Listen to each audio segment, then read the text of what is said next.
fuck your mood, follow the plan. And it's basically like your mood should not be dictating what you want in life. Your mood is going to come and go. You're going to shift. If you don't feel like doing something, what is the plan? What is the end plan? What is your end goal? Do whatever gets you closest to that goal. And then you'll be proud of yourself. And then you're building up confidence. And then you're getting that dopamine kick. And you're doing all the things instead of just sitting in it in your mood. Like we all get moody and we feel like we just need to sit in that mood and not do the stuff. Welcome back to another episode of Till the Wheels Fall Off. I am Matt. I'm Paige. Are your feelings dictating your life? Are you waiting for the right feeling to come along before you make a change in life? Doesn't matter what that change is. Think about anything in your life right now. This could be career. This could be relationship. This could be a health and fitness journey. Some entrepreneurial endeavor, homeschooling your kids. It doesn't matter. Are your feelings running the show? And if they are, they shouldn't be. And that's what we're going to talk. So many people stay stuck, whether it's in a bad relationship or a toxic cycle or an unhealthy habit, because they're waiting for the right feeling to come along. And they think that they'll know when the right time is to act. But feelings are unreliable. And we're going to discuss that today and what you can do about this. Evidence in our own lives of casting this idea aside that our emotions are in control of our actions. It's actually the other way around. It should be a fun one. This is kind of a spinoff of my episode that I recently did on feelings and stuff like that. Yeah. From Paige's perspective. Really good one. And usually in our episodes, we validate, educate, and kind of empower you. This is going to be more, I think, along the recovery side on the veer.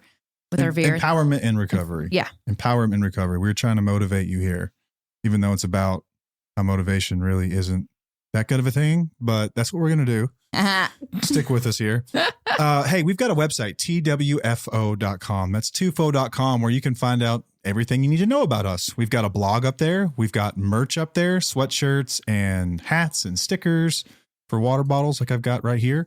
And some more stuff soon to be on the way. Oh, yeah, I forgot about that one. I thought you were showing the turtle sticker. Oh, yeah, we don't have the turtle sticker, but that's mine. He's so cute. We've got a newsletter that comes out every Monday morning. Put your email address in. I will not spam you. It is, 3 to 5 minute read to get your week started. Some insightful thoughts. Sometimes, most of the time, it's just me rambling, but I think it's enjoyable. I hope you like it too. Every time. You don't take compliments well. Your newsletter is amazing. That's what it was about, actually. Yeah, I know. This week it was. The fact that I don't take compliments very well.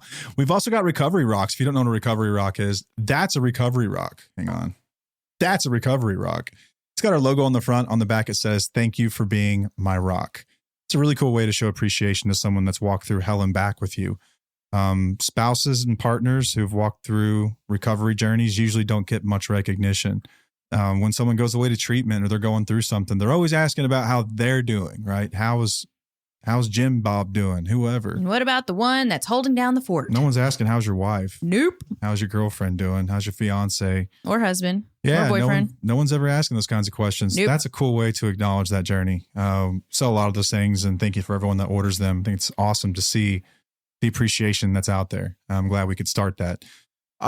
We've also got a course, Independently Strong. It's a course that we built with a licensed therapist, Dr. Christopher Taylor. It's not just our take on what recovery is. It's research-backed, evidence-based. It's robust as well. It's got 10 different modules in it. Everything from what is self-care, how to develop a healthy sense of self, what are boundaries, what is abuse, what is addiction, what's trauma bonding, what's the smoke screen, what's not. Yeah, trauma bonds. It's all in there. It's complete with exercises and videos. It's video based. It's at your own pace as well. We're not going to make you show up every Tuesday like it's college class or something. It's at your own pace, understanding you guys, you have life, you have kids, you have all kinds of stuff going on. Yes. But it's amazing. It's helped a ton of people right now. And I won't say forever, but for right now, there are also recovery meetings every Wednesday led by Paige or myself. For the foreseeable future, it's going to be Paige because we've got baseball now. Yes. So it's going to be Paige Wednesday evenings when available. And it's a place to discuss what you're going through in the course. It's a really great community of people who are healthy. These are people who are really working toward getting better. It's not always just event fest. It is people talking about actionable things that they've changed in their lives and ways that they've seen changes in their lives. It's incredibly inspiring and motivational. It's amazing. It's amazing. We've also got a sponsor for today's episode, SoberLink. Thank you to SoberLink. Hold on. Use the code Wheelies75. Oh, yeah. You get 75% off that course. And back up. Right. Record scratch. 75% off that course by going to independentlystrong.com, entering in Wheelies with an S, Wheelies75 at checkout to get 75% off that course. Again, it's Wheelies75 at checkout. Now, SoberLink. Thank you, SoberLink. Sorry to interrupt your ad here. If you don't know what SoberLink is a breathalyzer. It is a device that empowers people. It is also a device that gives people the truth. SoberLink has been an incredible partner of the show. I think it's kind of a weird partner for us, if I'm going to be honest, because we are about accountability and truth, and you don't need a million different ways to find out that someone is lying, but some people do, and we acknowledge that. And we've also seen people who have had a lot of success with the tool. It's amazing. It's a portable device that you can take anywhere you go. It's sleek. It's not cringy looking. You can't even tell what it is. It's great. It's high tech. It has military grade facial recognition technology so that you can be sure who is blowing into that device. And I think speaking on this, it's really used in two ways. The first way I'll speak on is to rebuild trust and accountability. If you're someone who's struggled a lot with relapsing and it's been a really hard road to get trust back in your relationship, SoberLink can be a great way that you can do that. If you voluntarily tell your partner, spouse, whoever, hey, I'm going to be using this device. I'm going to sign you up as a sober contact, and you will know. We won't have to have these long discussions and let me smell your breath and, oh, you're slurring. That's kind of weird. You'll know because you'll have the data to prove it, and data that is 100% accurate. I mean, they know what they are doing. They have people that stand by 24 hours a day to review the data that comes in, right? Nothing gets by them. If something comes in strange, they know the difference between someone who has been drinking and someone who just sprayed cologne. They will ask you to blow again or retest again, and you will get that data. You will get that assurance that you've been asking for forever. And as this person who's trying to rebuild trust, you will have a way to show them from a third party, not just you and your word. Over time, it will rebuild trust. Another way that you can use this is in a custody battle. If you are going through a custody battle or agreement over children, I think it's essential. If you're around someone that you can't trust to be sober around your kids, driving around with your kids, and make sure your kids are in a safe place where there's a responsible adult around, get SoberLink. SoberLink is court admissible in all 50 states and in Canada and trusted by over 200,000 people. It is considered the gold standard in court. I wouldn't do any sort of a custody agreement when there's alcohol involved without it. It is a must. It is a must. SoberLink has given our listeners a $50 off coupon if you go to the website, soberlink.com/wheels. Again, it's soberlink.com/wheels. Just enter in your email address and they'll give you the coupon. And that concludes today's announcements. Let's get this thing going. Yay! All right.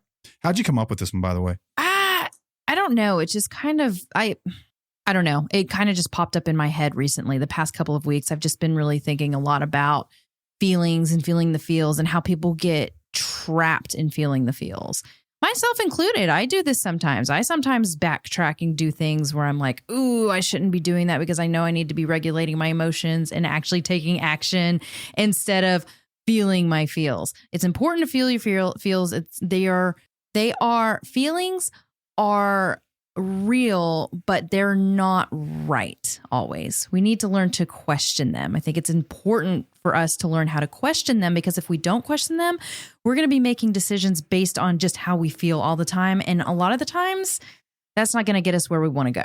Why do you think it's so confusing for people to learn how to trust their feelings and know when to act? The difference between the two? Well, I mean, we kind of our culture used to be where you wanted to suppress your emotions, right? Like hold your emotions in, control your emotions. Don't say anything. You need to feel anything. And I think we've kind of gone way too far to the other side, to where we've been taught You need to feel your emotions, feel the feels, whatever you feel is right, and go with that and go with the flow with how you're feeling. If you don't feel like, if you feel like having a lazy day, have a lazy day. If you feel like, you don't want to work out, then don't work out. We've just been kind of coddled a little bit.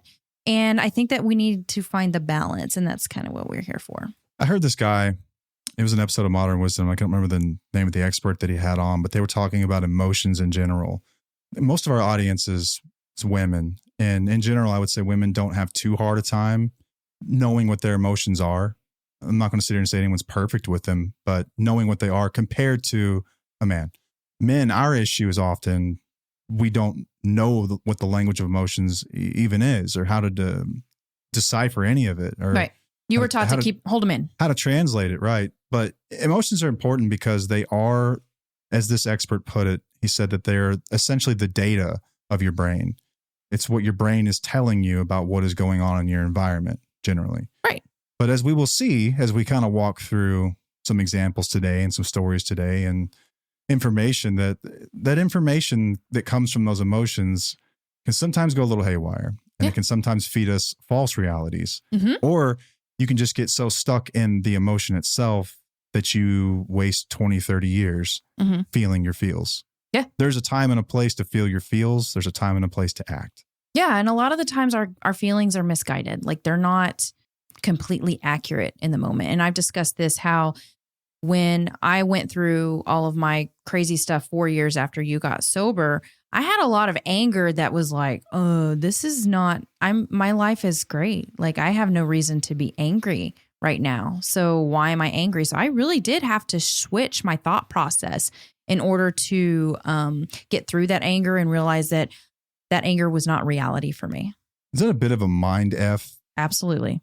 That you can't trust the information that your brain's feeding you? Yes. Emotionally, for sure. Anyway? Yeah. Yeah. Because you want to be able to like have that, you feel that anger and you're like, oh, you know what? Something's happening. I need to do something about this. But we need to question those things. Or anxiety.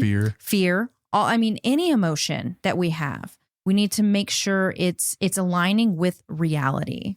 And a lot of the times it's not. And it does mess with your brain. It does kind of mess you up. And a lot of the times people who've been traumatized, like, people who have listened, who are listeners and like, such as myself, a lot of the times we really don't know what our emotions are trying to tell us because we've been gaslit, for a long period of time. So when we would bring up what our emotions were, how we felt, it's like, oh no, you're wrong.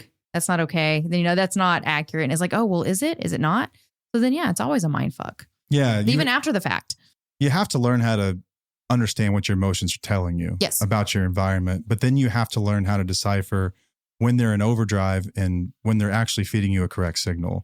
And then you have to look at the bigger reality of the big picture of everything else and say, even though this emotion is correct, I still need to take action and do something I don't want to do. Yeah.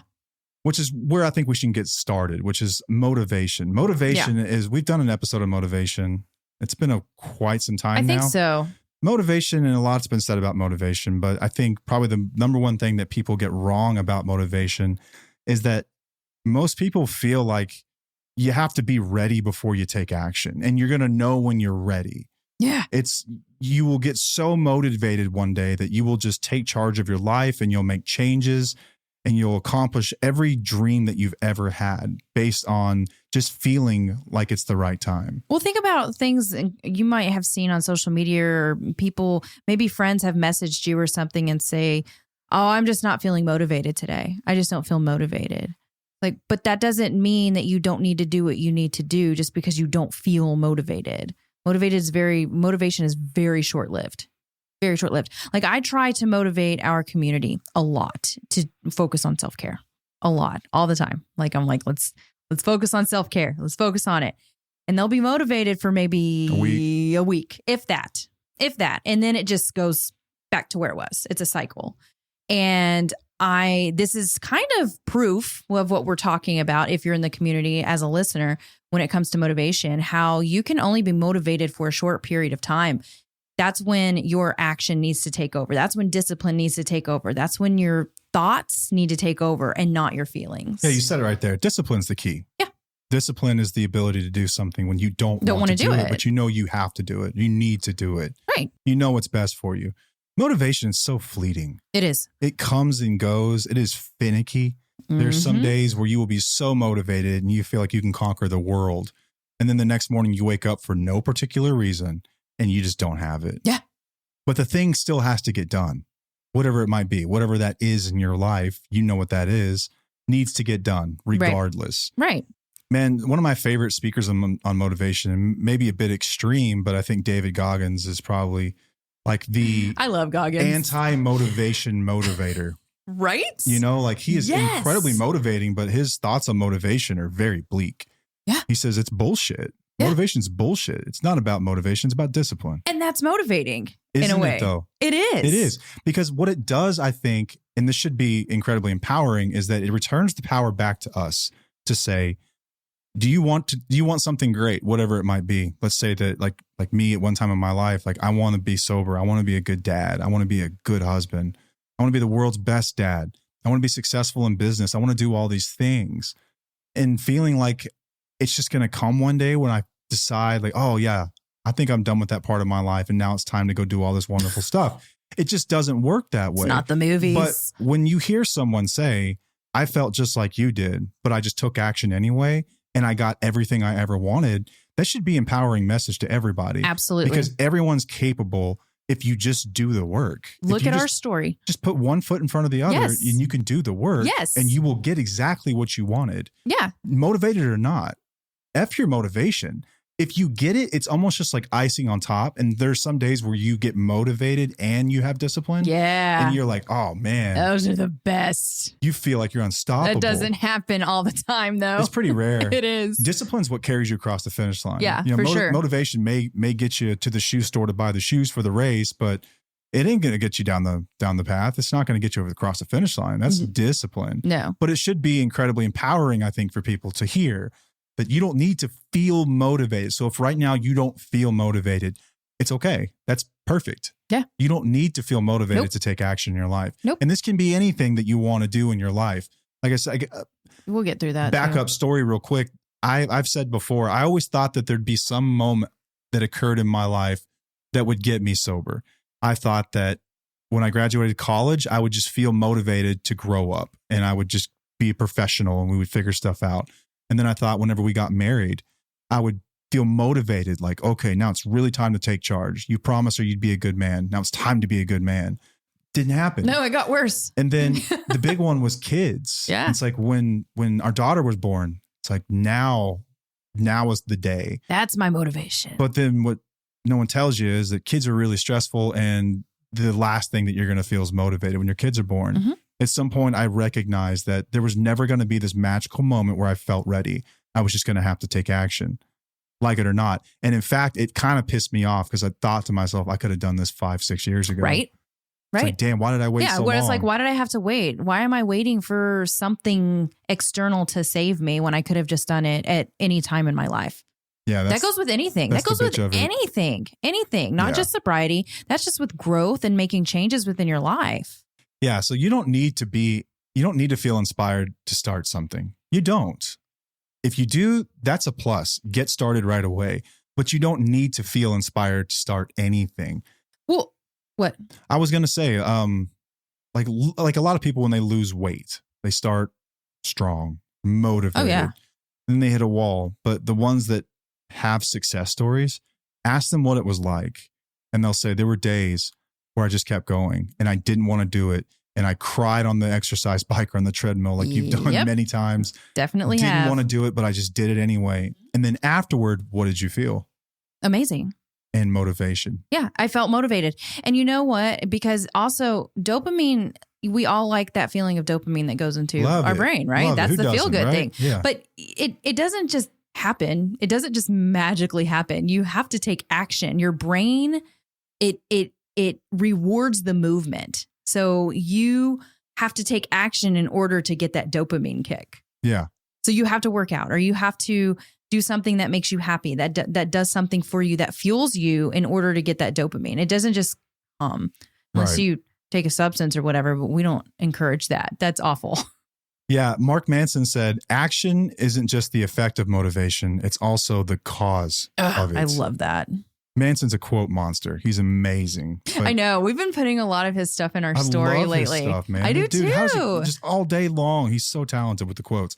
But either way, that is I'm just so like, true. I feel that. I do that. I do that. I love that. Thank you. Story. Yeah, motivation is the effect of taking action. Yeah. Just take action. I don't care what it is you want to do. Another quick story. Whenever we started Till the Wheels Fall Off, we were not ready. We weren't ready. I knew that. Oh, that's true. I mean, I thought about this a lot today as we were talking about this, what we were going to be discussing. I'm like, man, we were at a point in our lives where we wanted to do something, but didn't know what it was. And I spent the better part of a year researching all different kinds of stuff that I thought would fulfill me, kind of behind the scenes. And I kept coming back to the show. It's like, I've always wanted to do a show. It would just be great. And then what most podcasters do, I find this on Threads all the time. Threads is like where podcasters go to get motivated and then do jack shit most of the time. You told me this. They show up and they ask 1 trillion questions. Mm-hmm. What microphone do you have? What hosting platform do you use? How does this work? And how does that work? What's an RSS feed? How do you edit? What editing software do you use? How much does that cost per month? We did this in a weekend. Yeah, we didn't ask questions. A weekend. Yeah. Literally got online, Googled how to start a podcast, found a guy on Facebook Marketplace who sold us these 2 microphones and our first really shitty mixer, and didn't know what we were doing, didn't know how to edit. It's not shitty. Their first one was not good. And then, it sounded fine. How many have we gone figured through? it out. We're on our 3rd.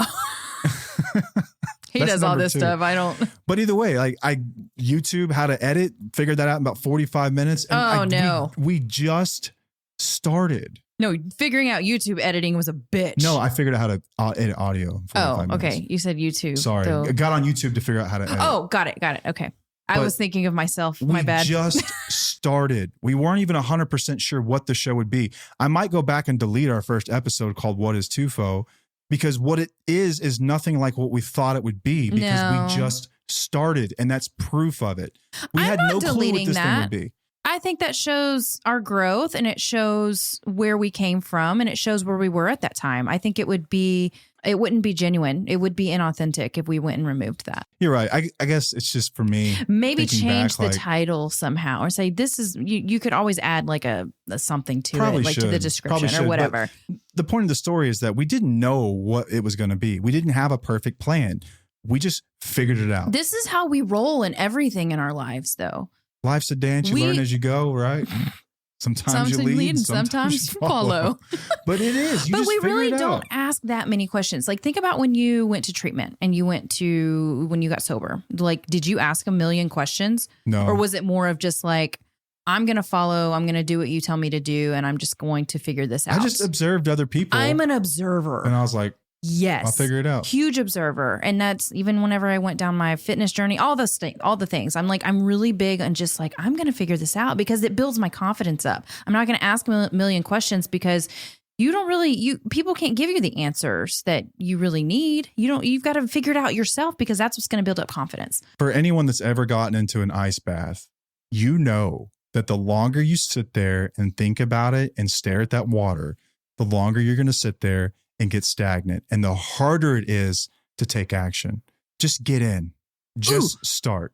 That's a good story too. This weekend. Okay. Just get in. Okay. So, but I told you that I was going to get in the pool. It was 60 degrees. If you don't have an ice bath and you have a swimming pool and it's cold out, you have an ice bath. So you have an ice bath. Yeah. Unless it's summertime. But I was like, I'm going to do it. And then I was starting to get really like chicken shit. I don't like getting cold. I was telling you that I'm sensitive, like I'm a big baby, and like I just don't know if I can handle it. And he was like, don't be a pussy, Paige. Like if you sit, and this is great. No, this is what I fucking love about you. And I think I love this about us, because this is actually how I am. I'm really more Goggins style than I am more of a coddler. But I don't know if people really realize that, because probably not, because I'm still a validator and I'm a really good listener, but I'm a mixture. I really want to push people. But he pushed me because he was like, if you sit in that, it's not gonna do any good. Like if you sit in that sensitivity mindset, if you keep telling yourself that that's what you said, if you keep telling yourself that, you're not gonna do it. You're just gonna be stuck in that and you're being a pussy. I didn't say pussy. I said you're being chicken shit. No, you called me a pussy. I did? Yeah, you did. Are you sure? I'm pretty positive. I'll take your word for it. Okay. It's okay. I might have. But anyway, so I took that and I was like, you know what? He's right. So instead of going by my feelings of my sensitivity of being like, oh, I'm just too much of a little bitch to do this, I decided, you know what? F that. I'm going to get in and I'm going to do it. And you're going to do it with me. Yeah. So we ended up doing it together and it was amazing. I was like, okay, this really sucks. But I acted. I didn't go by my feelings. My feeling was, I don't want to do this. I'm too scared. I'm scared. But what did I do? I was like, okay, I'm scared, but I'm going to switch my mindset and I'm going to do it anyway. And it was great. I felt great the rest of the day. And then I'm like, I want to do this again. Yeah. The longer you sit there and you let fear and like resistance grow in the space where action should be, the harder it is to take action. You fill that space with all of the doubts about everything and you overthink shit and you get too caught up in your emotions. And then what you've done is you've given your emotions power over you. That right and there. Instead of just understanding that you're a high agency person, you have control. You get to control the outcome here, not your emotions, not external. You control the outcome. And most of the time, just showing up is good enough. Just starting is good enough. Mm-hmm. I said this in college. I was blown away as a kid who got like mostly F's in high school. I show up to college and I was dean's list every semester. And I was like, I'm pretty convinced all you have to do is show up and just like do the work and like you'll get A's. Yeah. You don't have to be genius. You don't have to be great. You just show up and do the work. And that's all it takes. Just discipline, just show up and do the work when you don't want to do the work. When you don't want to do the work. Yeah. So you're never going to feel like it's the right time. That's just newsflash. It never happens. There will never be a day where you're like, the stars have aligned and it's the perfect time. That day doesn't exist. It doesn't exist. You have to take action and you're going to regret it if you don't start taking action. But I want to talk about like the everyday things that we feel like we shouldn't do, but we do anyway right, because we have to do. You have evidence in your life right now that you're already exhibiting some of this. You just need to scale it. Like, so walk us through these. Okay, so brushing your teeth. Every day. Nobody likes brushing their teeth. I mean, you like to because it feels you got to get it done. Do you but think it's there's like anyone out there who actually does? Like, yeah, 100%. Really enjoy it? Oh, I'm sure there's people who are like completely obsessed with it. That's cool. I like the do your feeling thing. of clean teeth. Clean teeth, yeah, but like the process of it's a chore. We don't like doing chores, Right? but it's something that you have to do because you know if you don't do it, then you're gonna have problems down the line. Like you're gonna have really bad breath, or you're gonna have cavities, or you're gonna have just other health problems. So you have to do it. Halitosis. You don't feel like doing it, but you have to freaking do it. Going to work. A lot of people don't like going to work, but it's necessary. You have to do it to live. And Bills to pay. you got to pay your bills. Yes. Exercising. We've talked about this. You know, not very many people feel pumped up to get exercise. Like sometimes I will. I know they tell you to do exercises that you enjoy, but guys, that is still short-lived. It is still short-lived. Exercise should be like drinking water. You need to do it every freaking day. It should be like eating food, whatever. But a lot of people don't feel pumped up to do it. But you got to do it anyway because your future health depends on it. Like not just your health now, your future health, your future self depends on it. So do it. You get one body. And you get one body. Guys, and I know that we talk about this a lot, but if you've seen our pictures or if you've seen my story and my pictures and the things that I've gone through, that fitness and exercise is a very big piece of my recovery because I was in very terrible shape and very terrible health when he was in active addiction and even years afterwards. So my health journey was just very, very important to my recovery. So if we talk about it a lot, that's why.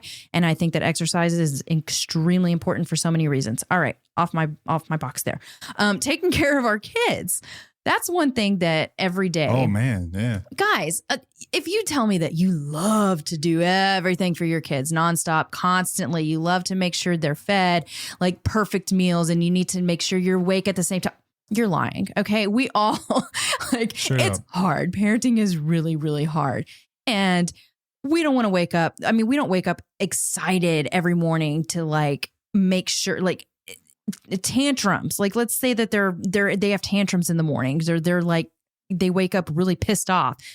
You got to do it even though you don't want to, or a kid that throws up in the middle of the night. Okay. We don't want to get up in the middle of the night you just have to go do it. and do that. Like, we want to sleep, or kids that cry in the middle of the night. You don't want to do it, but what do?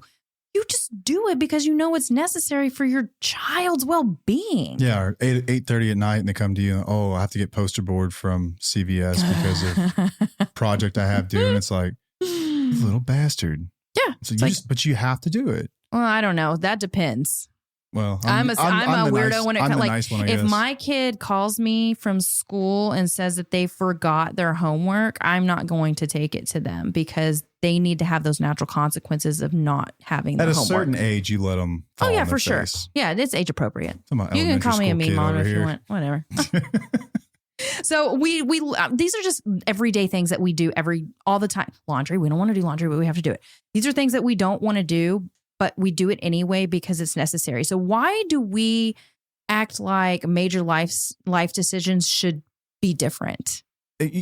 First of all, I agree with you. Like, they shouldn't really be looked at that much differently. I think it's just the gravity and the weight of some decisions are bigger than others, obviously. Absolutely. If I don't brush my teeth today, I can probably get away with it. You can get away with it. Yeah. You know, as long as you don't call me out on it. Okay. I can probably get away with it. But if I leave my family today, or if I decide to check into treatment today, right, it's going to affect other things. So the ancillary effects of that decision are bigger, more risk, I suppose you could say. It's the risk, yeah, for sure. So it's heavier, but the principle applies all the same. Yes, it's all the same. Right. Doesn't matter what you want to do. That is all the same. We just treat it bigger, and we ruminate on it longer, and then we sit in it longer. And then where action should be, you're filling it with rumination and anxiety and fear and angst and second guessing yourself and all this stuff that just delays it even further when you could have just taken action. Right. And it doesn't have to be a major action. I'm just talking about even just small actions with which things that we may teach you within the podcast or something like that.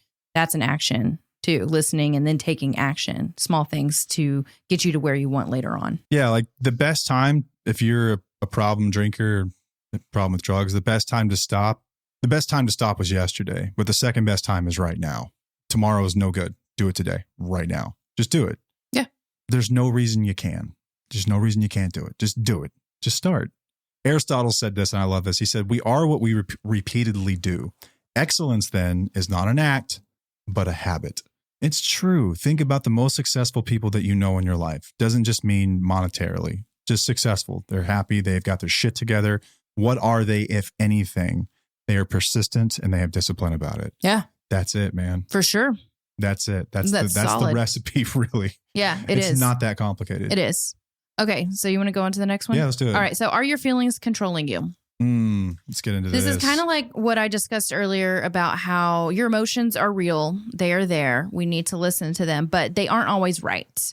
If you let them drive your choices, you're going to stay in the unhealthy patterns for too long. So your feelings can trick you into staying stuck. So fear is going to tell you to stay where it's safe, even when the safe is miserable, because you're scared to take action because it's familiar. Yeah.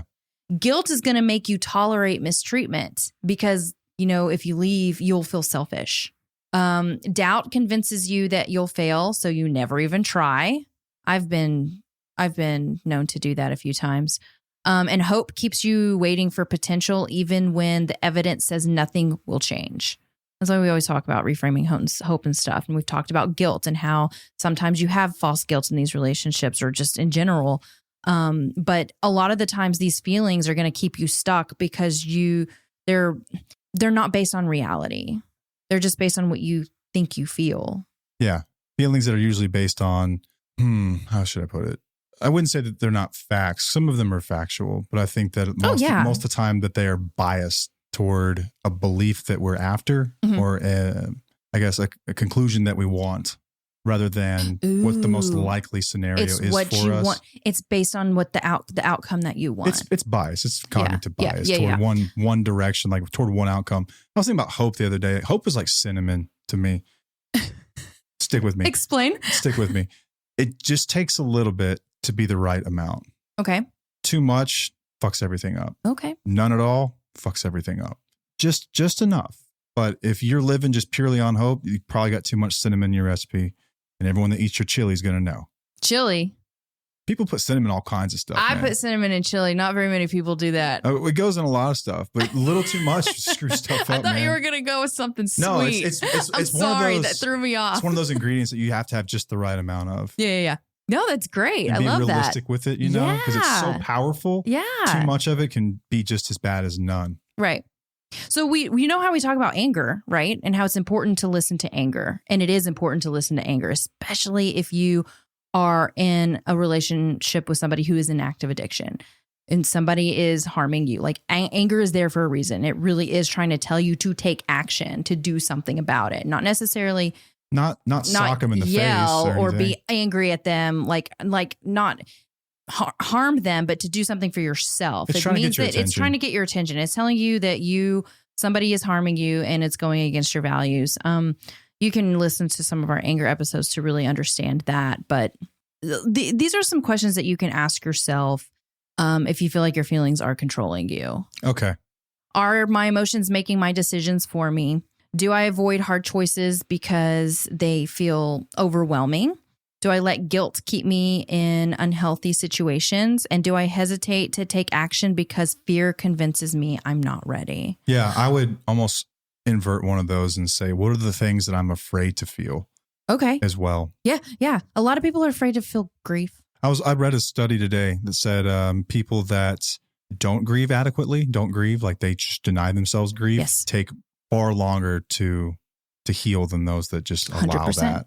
Yeah, because you're still shoving it under the rug. Yeah, but I think that you can deny a lot of emotions too. You can save yourself from grief of the end of a marriage or the end of a friendship if you quit drinking, or the end of an entire group of people if you change a habit that doesn't agree with whatever they're doing. And you can deny yourself grief by persisting in something that's unhealthy. Mm-hmm. It's almost like I'm afraid to feel that, therefore I'm not going to. It's almost like the opposite of letting your emotions control you. You're still letting the emotion control you, just from the desire not to feel it, as opposed to feeling it so much like anxiety, whereas anxiety, you're feeling it, and so you don't act because you're anxious. It's fearful. Yeah. You think worst case scenario, well, I'm going to be alone for the rest of my life. I'll never get a job. I can't support myself in this economy. Where are my kids going to go to school?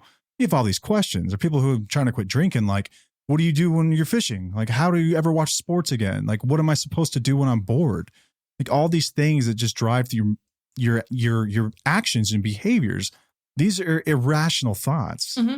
Like, they're not irrational feelings. Mm-hmm. They're irrational thoughts of the feeling. The feeling itself is just a feeling, okay? Feelings are visitors. They come and go. Yes. I don't remember who said that, but that's a very popular quote. And I love that. They are just visitors. And so think of them that way. It's just here for a moment. It will go. But you have to let it go. You can't just wait for it to go. Oh, yeah. It has to be like, that's the thing, I because recognize you. I know why you're here. Yes. I accept it, and then they will go away. Well, your thought process has to change, or you'll just stick in that feeling or that emotion for way too long, and it won't go away. It'll just sit there, and it'll get worse and worse and worse and worse over time because you overthink. So your thoughts can eventually control your emotions once you start to regulate it a little bit more. There was a Hormozy quote. I can't remember the exact makeup of it, but the gist of it was basically, think about the biggest problem that you have in your life right now. Will it still be the biggest problem in your life 1 year, 2 year, 3 years down the line? Maybe some of them are. Maybe it's something serious like a marriage or something, but maybe it's something that's not so serious that you still blow out of proportion. Yes. Maybe it's that you've got a leak in the house somewhere, and your floors are messed up and your cabinets are jacked up. And in the moment, it feels like this is the worst thing that's ever happened to me.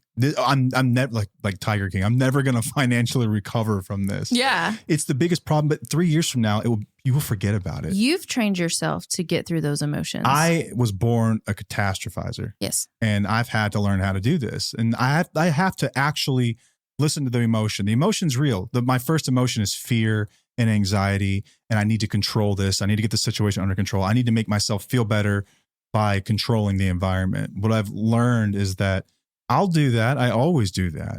So you'll get around to that, Matt. But first things first, you need to just acknowledge that this feeling will pass and you're going to be okay. And if you look back on it, what would you have preferred you'd done? Handled it calmly and taken control. And that's what I do now. And sometimes I have to sit there and if you could see inside, you would still be like, oh, he's still real fucked up. If you could see inside of me. Because serious? Inside it's still happening. Does it? I'm still, I don't probably always operate this way to some degree, but I have control over it now where I can literally sit there and be like, yeah. Like the guy ran over the mailbox. You remember that? Yeah. Yes. Or no, actually more recently, I was taking the car into the garage and I left the hatch open. I thought our son had closed it. He didn't close it. And I even looked back and I thought it was closed. It was dark out. And I drove in and I heard this crash. And I was like, shit. Old me would have lost it. Absolutely lost my mind. You would have allowed your emotions to take over that situation. Oh, I'd have been so mad. I'd have been so pissed off. Just at everything. Yeah. It's going to cost so much to fix this. And there's no body shop that's going to be able to get me in, blah, blah, blah. Man, I was just like, he looked at me. He was like, oh, I'm sorry, Dad. And I was like, it's all right, buddy. It's an accident. But still a little part of my head was like, oh man, what if it does cost a bunch? What if this does suck? And I was just like, shut up, dude. It'll be fine. You probably just forget about it. And this is the first time I've thought about it since it happened. That was 2 or 3 weeks ago. Yeah. I just feel like there was something else recently and I can't think of what it was where, I didn't bring this up to you. Okay. We were cleaning up the turtle tank thing. Yeah. Thank you for helping me with that. By the way, he doesn't usually do that. I was home. I asked you to help me. And we have hardwood floors right there. And there's like water that's been just kind of sprinkling out a little bit. It's like turtle juice. Turtle juice. It's turtle water that's on the floor. That's kind of like, it's messed the floor up. Okay. Let's be real. The floor is messed up. And you did not lose your shit on me. You didn't you were just like, do you think that this is going to affect the floor? Do you think we need to do something about this? I was hinting you think we ought to try cleaning it maybe? I don't think it's clean. I think it's just fucked up. I think it's fucked up. The floor is just messed up. Yeah, it's just fucked up. I said, yeah, we can get a rug and we'll just put it on. It'll be fine. It's no big deal because it's not that big of a deal. It's not that noticeable. Eventually it would become a big deal. But the way you handled it was amazing. And I was just like, okay, this is not you didn't lose your shit. Yeah, I thought you would have. The reason I'm passionate about this topic, I know that you are too, is because this changed my life in so many ways. And this made me a better person. This made my life so much simpler. I am no longer a victim to my first thought. I'm just I used to just be a passenger. Whatever came in there, I was all along for the ride. Is it your thought or your emotion? Yes. For me, I think that they both come at the same time. I think that first it's the thought and that triggers the emotion for me. Okay. And so if I change my thoughts, I can actually change my your emotions emotion about it. It's like Wayne Dyer's book, change your thoughts, change your life. If I can change my thoughts around it, I can reframe things and it completely changes my emotional state about it. So I think it's the thought. Okay. And the thought is, we'll figure it out. We always do. Okay, there are more important things to worry about than whether or not 1 foot of floor is a little miscolored. It'll be fine. It's okay. We'll figure it out. Mine's the opposite. Usually I have the feeling first and I want to act on that. Oh, interesting. Instead of the thought. I'll have a feeling that's kind of Is this right brain versus left brain kind of stuff? I don't know. This is something to dig into, babe. Interesting. Huh. Well, I don't know. I think that there are some things in life that you have to take seriously. And there are so many others. And I kind of fall into this category where I do really well with big things that go wrong, big problems. Someone's, got some serious going on. I work really well under pressure in those kinds of moments. The little stuff throws me off track. Oh, yeah. What I came to learn about myself was that my first thought is not my friend. Is not my friend. My first thought is never my friend because my first thought is a reaction from an emotional place. And I don't sit in it and I don't take it seriously. I just sit there for a second until it's gone. And I think, what ought I do? What action should I take? Viktor Frankl said this, and I love this quote. Between stimulus and response, so the event that caused the feeling and the response, there's space. And that space is our power to choose our response. In our response lies our growth and our freedom. It is quite literally the ability to choose our responses. This should be the most empowering thing you've ever heard in your entire life because no matter how you feel right now, you can still take action. you can still, with the rational mind, you can still take action against all the emotions that you have. And I know they're big. I'm not trying to minimize what you're going through. No. I know it's tough. We have a lot of listeners to the show who are dealing with like what they feel really is heavy things, like life or death for them or for someone else. And listen, that is not lost on me whatsoever. I understand that, sympathize with that, but you have the power to choose what your next action is going to be. Absolutely. Your emotions don't have to dictate everything that goes on in your life. No, and it's intentional too. And that's something that it takes a lot of intentions to do this. Like it's hard. It's not simple. Like it sounds like it's simple, but it's really not. It's a difficult thing, but it takes a lot of practice that once you get the hang of it, it's like really life-changing. I got one more quote on this one. Michael Singer from The Untethered Soul. There's this quote in the book. You are not your feelings. You are the observer of your feelings. We're like our brain, we don't exist without it. And so that's all we know is our frame of reference for how we feel, and it controls everything that goes on in our body. But we are not our feelings. No, we need to challenge them. You separate yourself from them for a moment and just consider yourself that you're an observer of your feelings. I do this exercise where I take myself above myself out of like, if I had a camera in the room and I look at myself from that perspective, what does he do next? That's what I ask myself. What does he do next? Instead of when I feel overcome with emotion, right? What do I do next? Don't let my emotions drive my behaviors. I love that practice. And hey, it's not a perfect practice. That's why it's called practice. Okay. You will have days where you flip out. It's going to happen. Yeah. We still Learning do. opportunities, man, they will happen. It's okay. It's all right. You'll have Own those them. days. Yeah. Just own it. Like, okay, I can do better than that. Yeah. I can acknowledge that I can do better than that. Yeah. You don't have to spiral back down. You don't have to go back to where you were It just doesn't because mean that you made a failed boo-boo. or like it's not linear. Okay. No. This is not one of those things where a switch flips and you're better forever. No, you just get better at dealing with it over time. You get so much better at dealing with it. And then you start making progress. You start to do things that you actually want to do in life. You're not just succumbing to every emotion that you have. You get to live with intention. So instead of living your life based on emotions or whatnot, let's lead with values instead of emotions, because a lot of people want to lead with emotions instead of values. But this is how we can break this down for you to help you kind of take this to the next level.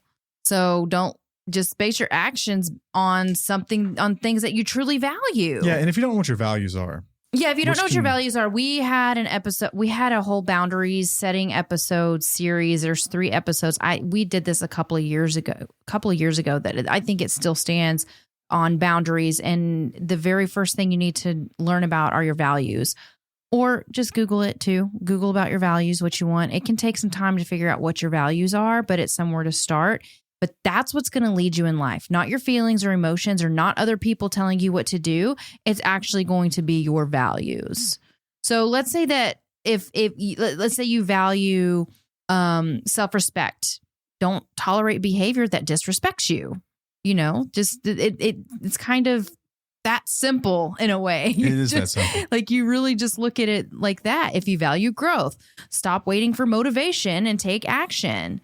Like you can't just wait for that feeling to come around. If you value growth, you need to actually do the things. You need to read the books. You need to journal. You need to learn. You need to, if you have health as a value, that's another one.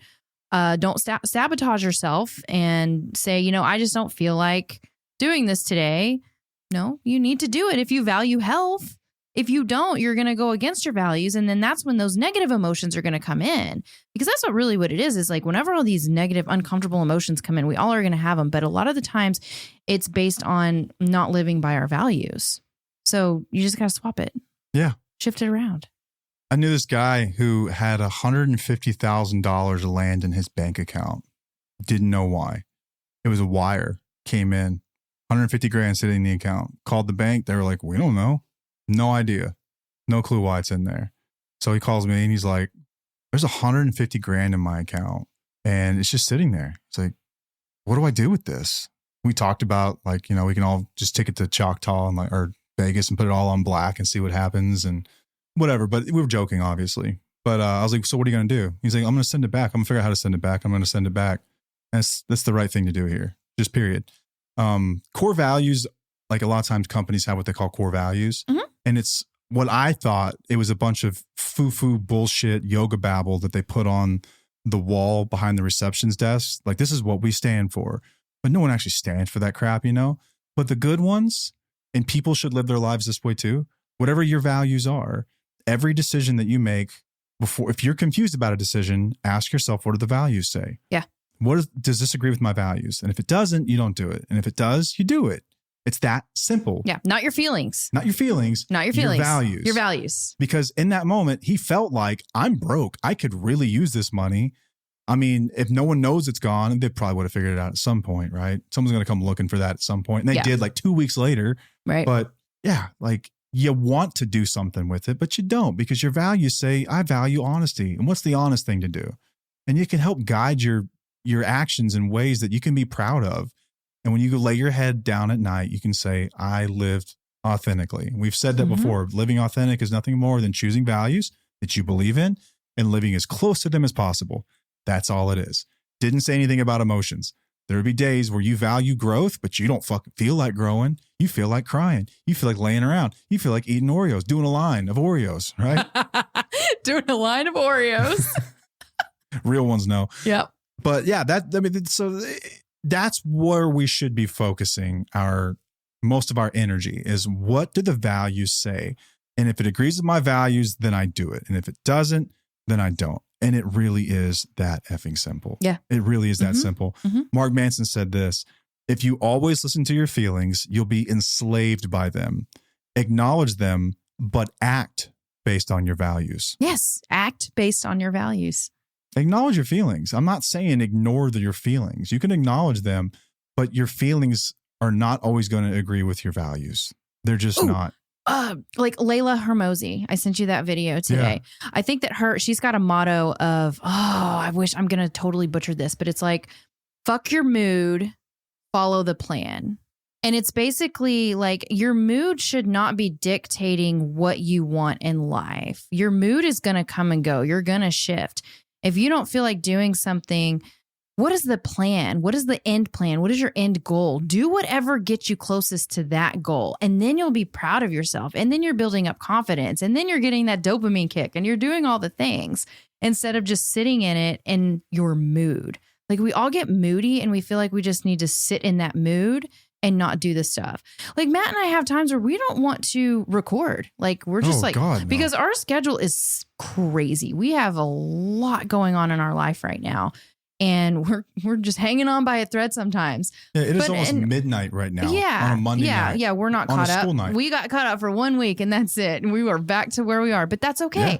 But I shifted my perspective tonight because I was like, you know what? I'm tired. I don't really want to do it. But you know what? I want to do it because I need to do it because we promised ourselves we were going to do it. And we want to be here for you guys. And we also have a plan. Like we said, 5 years of doing this and we're going to stay consistent.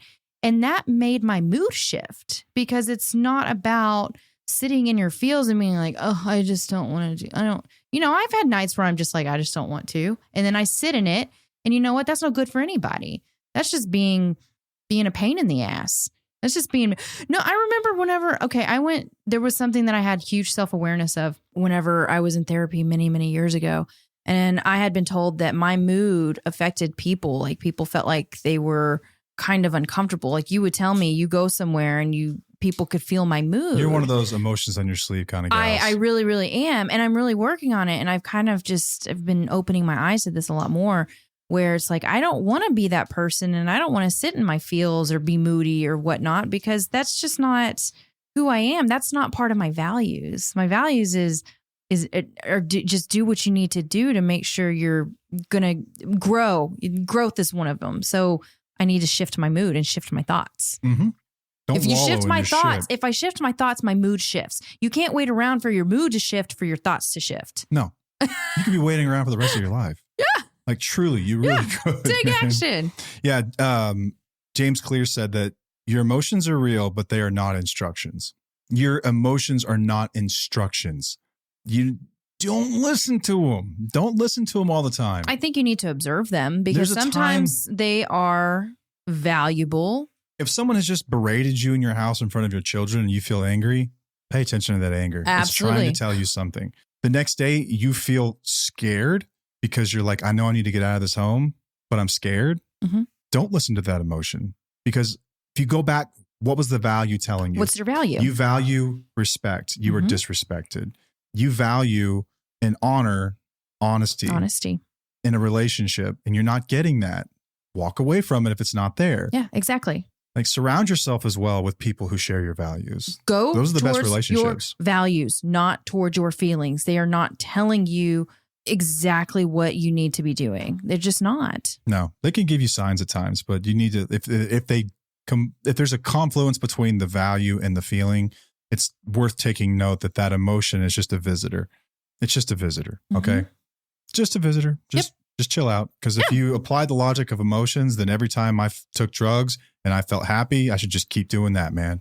Right? Yeah. And we all know that's not right. Right. It's not. The feeling was just there. That's all I got. What? For real? I think so. Yeah. We've already, we had our own conversation. I thought we had based another on this segment stuff. here. Okay.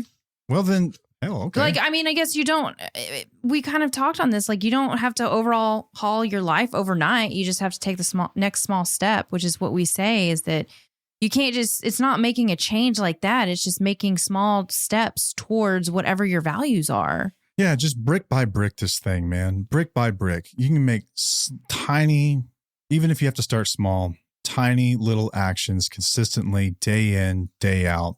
That's how things get done. It doesn't get done all at once, but just start. Whatever it is that you're trying to do, just start. If you're wanting to build a new career, you're wanting to build a business, just start it. That's the best advice. You don't have to have all the answers I can give you. Just start. You will figure this out. Just start. Get some really basic things in line and then just get started.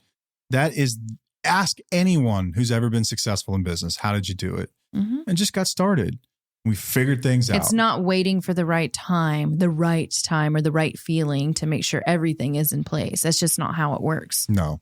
You'll stay stuck for a long time. If we would have just sat around for the perfect time, the show wouldn't exist. The show wouldn't exist. No, it wouldn't. There's no way. We literally just jumped right in. It's we got to do something. That's how we do everything. Let's do it.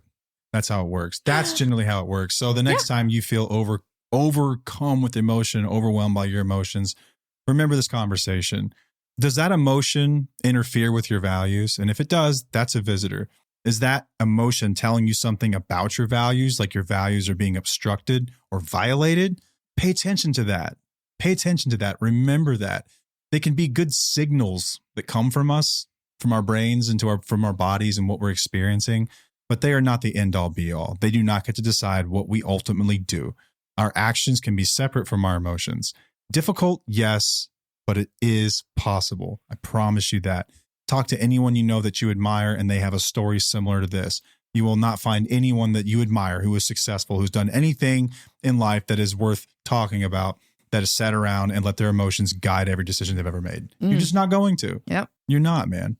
I hope this is helpful. I hope that for some of you, I think it's fitting because I know that underneath it all, we can talk about addiction and things like that. I don't want to right now because this is a concept that applies wholly to your life from the time that you find us until you stop listening to us 10 years from now. You will remember conversations like this. This is applicable.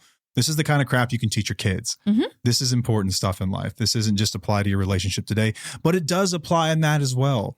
If you're in a bad relationship, if you're in a toxic relationship, if you're with someone who's treating you poorly, who is emotionally or physically abusing you, or if you're like me and you want change in your life, just start. Take action. Get yourself to safety. Start looking at what it would take if you had to live somewhere else for a while. Look at treatment centers. Start to get some help. Ask for help. Whatever it is, just start today. You're never going to feel like it's the right time because the right time doesn't exist.